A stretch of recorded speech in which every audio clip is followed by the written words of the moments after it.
In this video, we are going through the most common date functions in Tableau. In the previous project, we already used today and date part, but Tableau has more to offer. So let's see what those functions are and how they work. Let's start with those that return dynamic date values. They are today and now.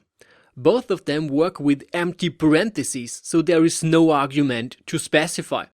Today returns current date, which is collected from your computer.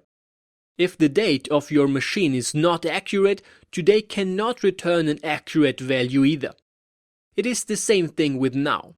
Now returns current day and current time, but again it depends on the setting of your computer. Now let's take a look at those functions operating with date elements. There are three simple ones and a complex one. The simple ones are day, month and year. Each of them requires one argument, which has to be a date. This date can be hard-coded, like for example the 16th of September 2015, or it can be expressed by a date field or a date parameter. Keep in mind that in most of the cases you can replace hard-coded values with appropriate fields or parameters.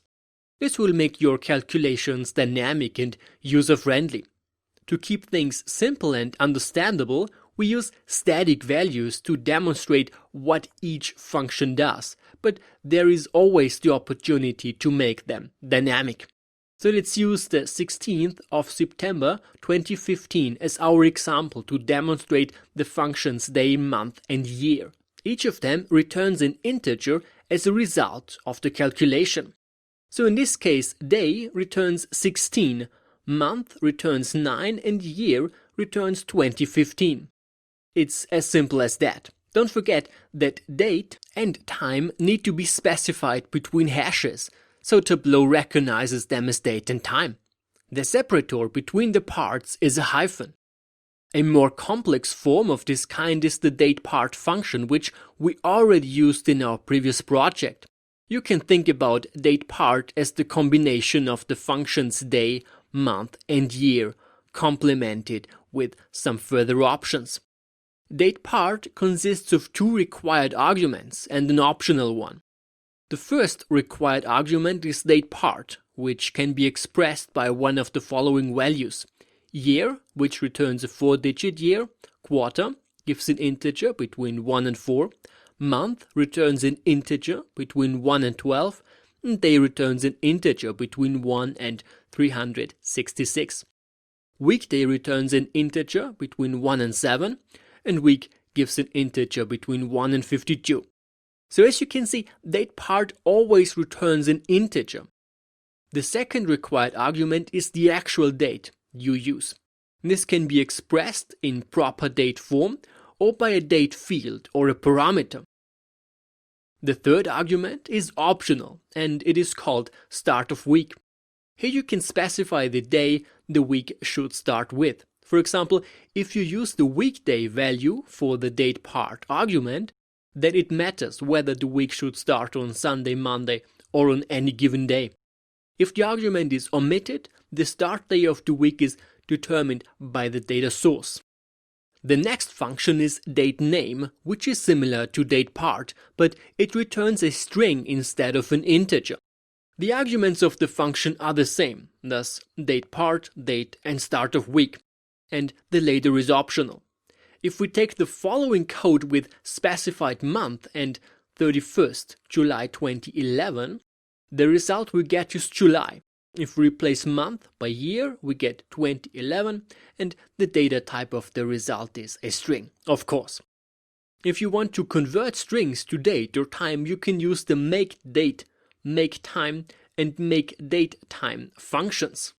In case of makeDate, you want to separate the date parts with commas. The order is year, month and day. This will turn the input into date values.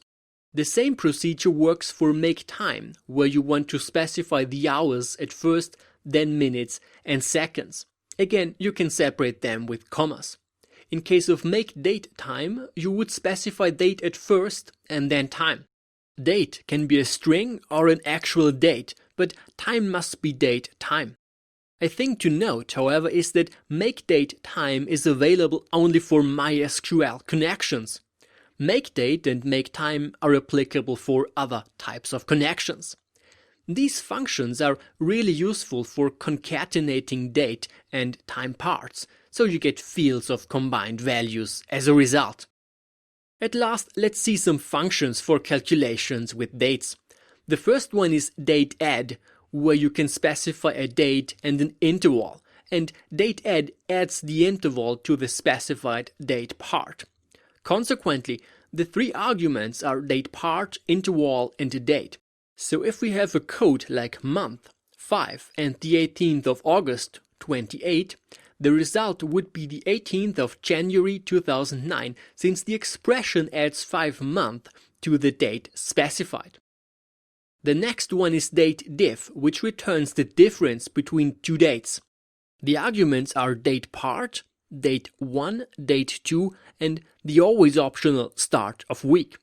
So if we specify day, 1st of October 2016 and 1st of November 2016, the value we get is 31, thus the difference between the two dates in day.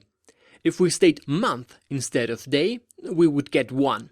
Start of week can be an interesting argument if we want the difference in weeks.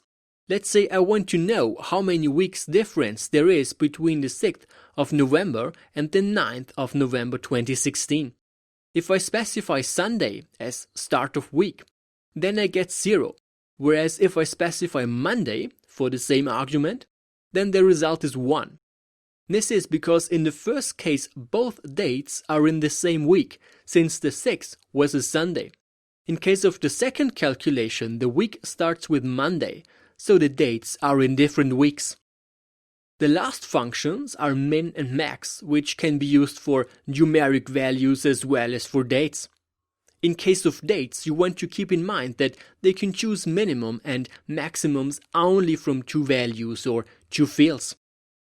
Alright guys, as you have seen, date functions are somehow similar to one another regarding their syntax. Their functionalities are certainly different, but the great thing is that once you have understood the syntax and the mechanics, you will be able to use pretty much the whole palette.